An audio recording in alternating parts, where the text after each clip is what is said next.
So in just a few months, the presidential race will heat up when President Obama and Mitt Romney face off in the debates.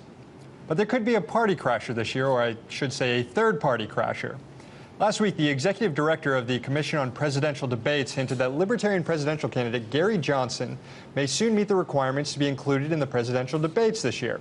He's already met the first two requirements, which is being of age and nationality to run for president, and his name will appear on enough state ballots to give him a mathematical shot at actually winning. But the third criteria will be a bit tougher. Johnson is going to need to be polling at 15% to be included.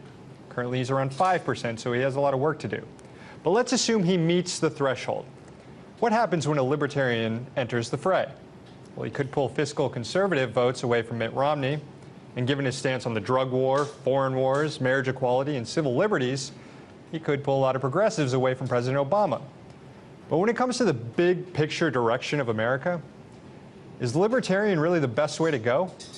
Here to discuss that is Connor Kilpatrick, managing editor at Jacobin magazine, and Austin Petersen, libertarian and director of production for FreedomWorks. Austin, Connor, thanks a lot for coming on. Thank you for having us. So, Connor, I want to start with you. You have an article up on Alternet this week, and you describe libertarians as the ruling elite's last-ditch effort to ensure a succession to the throne. You want to riff on that? Yeah, well, I think that the ruling class, the 1%, accepts that they've basically lost the culture wars. They accept that most people, especially young people, are for gay marriage and against the wars. So this is a way to basically put a tepid, progressive spin on a really far-right, radical economic, program. Do you agree with that, Austin? Is this a radical far-right economic program that libertarians are? First of all, who are these elites? And I mean, libertarians, like in general, who are you speaking of specifically, sir? I mean, like the elites want libertarians to win. I mean, the libertarians are conspiring, perhaps, they're conspiring to take over the government so that they can leave you alone. Why? So that gays can happily get married and that conservatives can happily stuff themselves with chicken sandwiches? Yeah, that's the kind of conspiracy that I want to get in on, sir. Because I got to ask you this, Connor, because I read your vile and despicable and hate-filled article. I want to know, if libertarians supported big corporations, then why don't big corporations support libertarianism? So why isn't the Libertarian Party dominating? Why is it that they always support the corporatist Republicans and the corporatist Democrats? Why is it that we see Obama giving billions in failed loans to failed Solyndra? Right. Why is it Let's let him answer. Go ahead. Yes, because the ruling class doesn't take libertarianism seriously. I mean, it's basically a weapon to clear a lot of space to the right for both the Republican Party, but it serves the Democratic Party pretty well too. I mean, when you could point at a bunch of kind of crazy, foaming at the mouth Tea Partiers, and it enables someone like Barack Obama to push a pretty extreme austerity agenda of his own, because basically he's always going to look like he's to the left of that and the reasonable alternative. So it's a weapon. It's a con job. I mean, it's the Scientology of political ideologies, but without the pretty people. I mean, isn't the Tea Party essentially espousing a lot of the same ideas that libertarians want to enact? I think that partially there is some of that. Aren't lots of wealthy people funding the Tea Party? Maybe they don't want to fund the Libertarian Party because it is kind of an extremist party.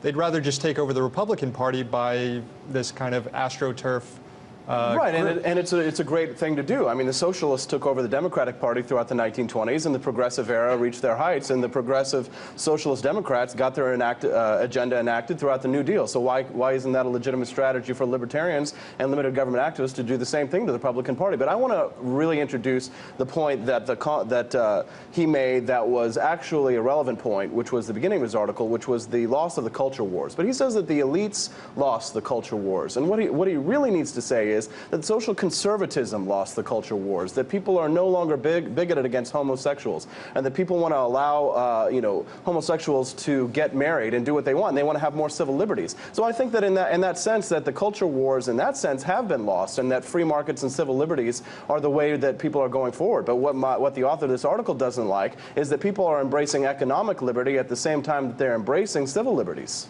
Well, I think we also probably let's do me a favor. Let's talk about just what kind of economic liberties he's talking about. I mean, most Americans spend probably about half of their waking hours in a workplace for an employer. And while you're working for a corporation or working for a private employer, libertarians, they don't care at all about your freedom. In fact, they embrace the most radical, tyrannical programs and regimes You know, that's not what I would call freedom in any meaningful way. I mean, most Americans experience, you know, coercion and quote-unquote unfreedom in the workplace, not the TSA. So you think the socialist Democrats that support the murdering of American citizens by drones in Pakistan are for the elite? So you think that the libertarians who are opposing these kinds of redistributionist welfare programs that feed into the welfare warfare state are the ones who are feeding into the elite, and not Barack Obama and George W. Bush and the real elites that are destroying this country and robbing the wealth of the poor in this country, and the people who want to raise the minimum wage so that we raise unemployment. All right, let's not filibuster. Go ahead, Connor. Yeah, hold on a second. The welfare warfare state, so according to you, that would mean that the center of, you know, what we refer to as the welfare state, very good, you know, Norway, Scandinavian countries, I mean, why aren't they building Guantanamo Bays in Greenland? I mean, if welfare creates tyranny, well, those, you know, the Scandinavians, Northern Europeans, that's the most welfare-happy country in the West. I mean, yeah, I want to get back to their tyranny. I want to get back to this idea of defining liberties. You talked about socialist Democrats taking control of the party back in the 30s. You know, Roosevelt famously said, necessitous men are not free men, that freedom requires your basic necessities to be met. If you know, this is stuff we talk about on the show all the time. If you don't have a job and you want a job, you're not free. If you're hungry and don't have food, you're not free. If you're sick and don't have health care, you're not free. So you can call it socialist or not, but I think what Roosevelt was trying to do is, and what you call the socialist Democrats were trying to do, is provide the basic essentials to have freedom. Do you consider that? Is that a definition of freedom you would accept or not? Well, ask yourself this. I mean, you know, so many people are against immigration in this country, but why do immigrants come to the United States? Do they come here for the welfare programs? I mean, that's fewer immigrants are coming than ever before, and actually more people are leaving the United States. Right, and that's a bad sign. We want a strong economy so that we can encourage immigration to the United States. But welfare, if you ask any immigrant that comes over here, or some people who are coming across the border, fleeing across the border because of the failed economy of Mexico, or people who want to come here from other countries in Europe and Asia, why do they come here? They don't come here because they're getting universal health care. If they wanted that, they would go to Britain, or they would go to Scandinavia, or one of those countries that you say are much more free. No, they come to the United States because of the economic opportunities that do lend them more freedom. The United States is the last beacon of liberty on the earth, and people come here for those reasons. Is the United States the last beacon of liberty on the earth, Connor? Well, with the largest prison population in the world, I'd say that's a pretty good indicator of the United States not being a beacon of freedom. So, no, I disagree.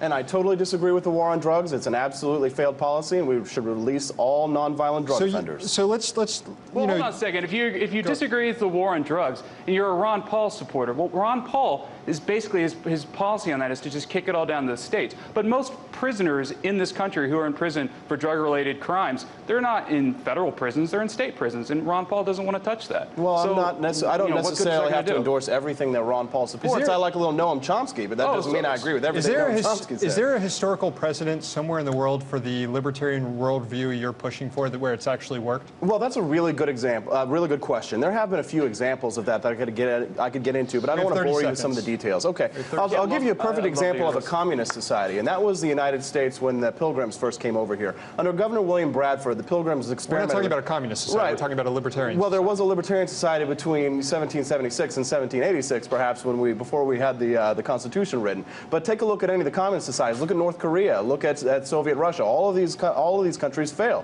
Wherever we have capitalism, we see success and we see flourishing. All right. Well, we're going to have to stop it right there. Austin, Connor, thanks a lot for coming on. Good talk. Thanks for having me. Thanks. Yep.